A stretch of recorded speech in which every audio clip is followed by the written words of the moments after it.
¿Existe riesgo de que dejen de pagarse las pensiones? Rayo, tiempo. Bueno, no, las pensiones no van a dejar de pagarse. La cuestión es qué pensiones se van a pagar.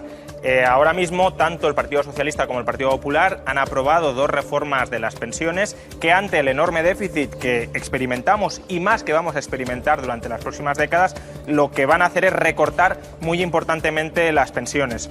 El Partido Socialista elevó la edad de jubilación hasta los 67 años y modificó el sistema de cálculo de las pensiones para bajarlas en términos medios, y el Partido Popular ha desindexado las pensiones con respecto al IPC y va a introducir a partir del año que viene el factor de equidad intergeneracional, que para entendernos es que por cada año que aumente la esperanza de vida, las pensiones de los nuevos pensionistas bajarán en torno a un 4 o 5%. Por tanto, las pensiones no van a dejar de pagarse, pero se van a pagar menos pensiones. La pensión media en relación con el salario medio va a caer y, por tanto, los ciudadanos deben estar prevenidos ante este tijeretazo inevitable dentro del sistema de pensiones público, precisamente porque el sistema de pensiones público, tal cual está configurado hoy, no va a ser sostenible en el tiempo por la pirámide demográfica que está invirtiéndose y que va a impedir seguir pagando las pensiones en las mismas condiciones que hasta la fecha. José Carlos Díez, vamos a tener también un minuto para escuchar tu alocución y después ya pasaremos con el debate con respecto a esta primera pregunta. Es la misma también para ti. ¿Existe riesgo de que dejen de pagarse las pensiones? Tiempo. Riesgo en la vida hay de todo, ¿no?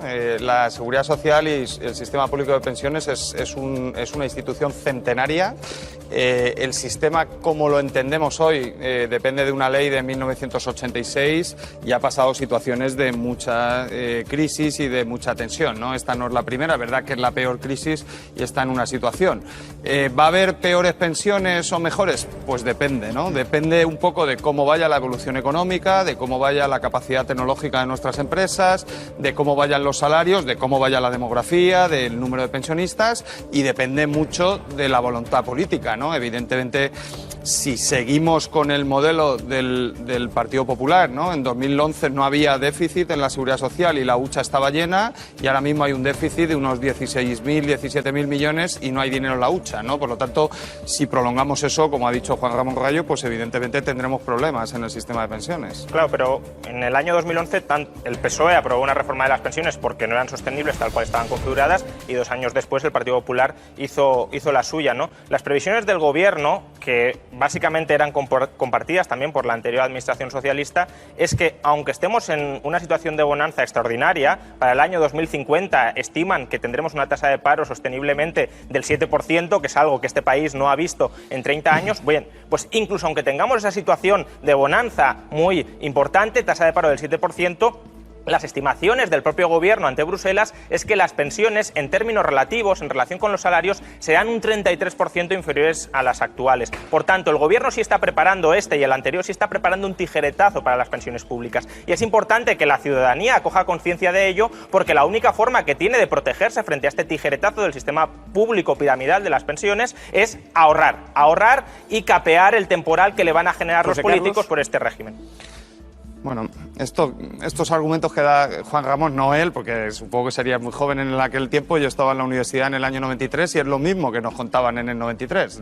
Nadie sabe lo que va a pasar en el futuro. Imagínate que empezamos a tener empresas exitosas como ha pasado con Inditex, ¿no? Y eso se replica y tenemos muchas más. Imagínate que cambiamos el sistema y la reforma laboral, que es el origen del caos de la seguridad social. O sea, antes de la reforma laboral la hucha estaba llena y el sistema estaba equilibrado, y después de la reforma laboral del PP, la hucha está vacía y el sistema tiene un agujero de 16.000 millones, ¿no? Imagínate que se negocia mejor los salarios, que sube la productividad y que podemos volver a subir las pensiones, ¿no? Yo creo que eso es un escenario que yo creo que es posible. Otra cosa es que no es fácil, ¿no? Ha habido veces en este programa que yo he dicho, a mí me dejan el BOE y esto lo resuelvo en 24 horas, por ejemplo, la subida del salario mínimo que acaba de hacer el Gobierno, ¿no? Que yo pedía. Esto no, resolver la crisis del sistema público de pensiones va a llevar tiempo, pero esto es el concepto de país que queramos, ¿no? Si vamos a ser un país low cost, ¿no? Y nos vamos a conformar con precariedad y salarios bajos como tenemos ahora de por vida, pues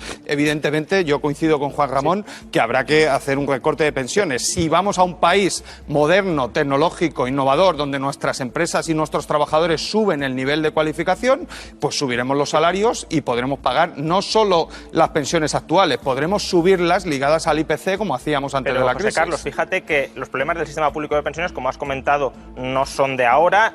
El sistema ha pasado por muchas crisis y ya se ha recortado en numerosas ocasiones las pensiones. Se recortaron en el 85, en el 97, en el 2011 y en el 2013, y antes del 2011 no había reforma laboral, por tanto hubo crisis del sistema de pensiones sin necesidad de reforma laboral, y en el 2011 efectivamente no había crisis del sistema de pensiones, pero porque las arcas de la Seguridad Social se nutrían de las prestaciones de desempleo, es decir, de una transferencia de los presupuestos generales. Realmente lo que engrosó el Fondo de Reserva de la Seguridad Social fue la burbuja inmobiliaria, fue la extraordinaria creación de empleo burbujístico ligado al precio de los inmuebles artificialmente inflados. Por tanto, creo que tenemos que replantear muy seriamente el modelo de pensiones que tenemos para que no dependa su sostenibilidad de la creación de burbujas inmobiliarias. Precisamente a hablar de eso, vamos a hablar de cómo asegurar el futuro de las pensiones. Es la segunda de las preguntas que vamos a plantear, que va a aparecer ya en esa pantalla. Vamos a empezar con un minuto para José Carlos Díez, después iremos con Juan Ramón Rayo. ¿Cómo podemos hacer sostenible el sistema? Un minuto para José Carlos.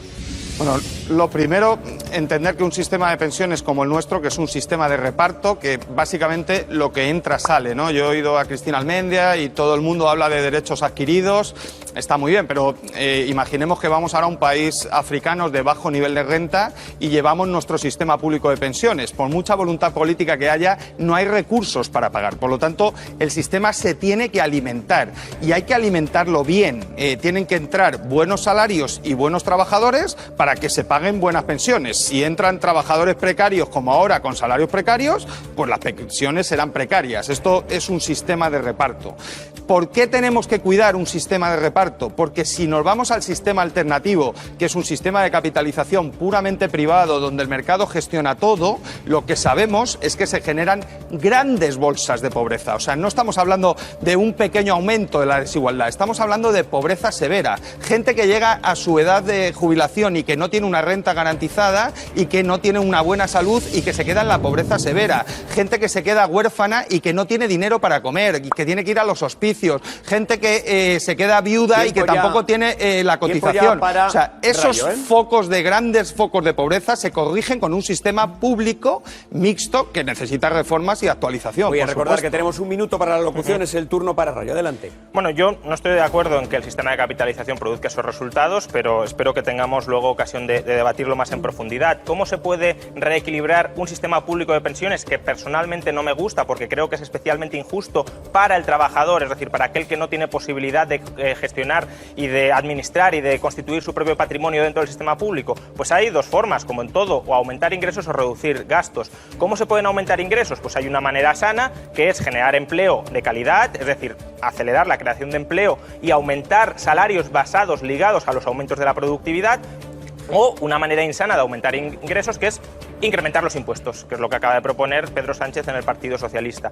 Y luego hay una... ¿Cómo se puede reducir el gasto? Pues con las reformas de las pensiones que han aprobado ya PSOE y PP y que pretenden rebajar las pensiones, repito, un 33% de aquí a 2050. Esas son las dos formas básicas de equilibrar el sistema de pensiones. ¿Y cómo se va a equilibrar? Pues con rebajas del gasto y esperemos que con aumentos de la recaudación basados en creación de empleo de calidad. Pero para crear empleo de calidad, ¿qué necesitamos? Necesitamos una menor fiscalidad y necesitamos más libertad económica para que constituir empresas punteras en este país sea viable y sea rentable.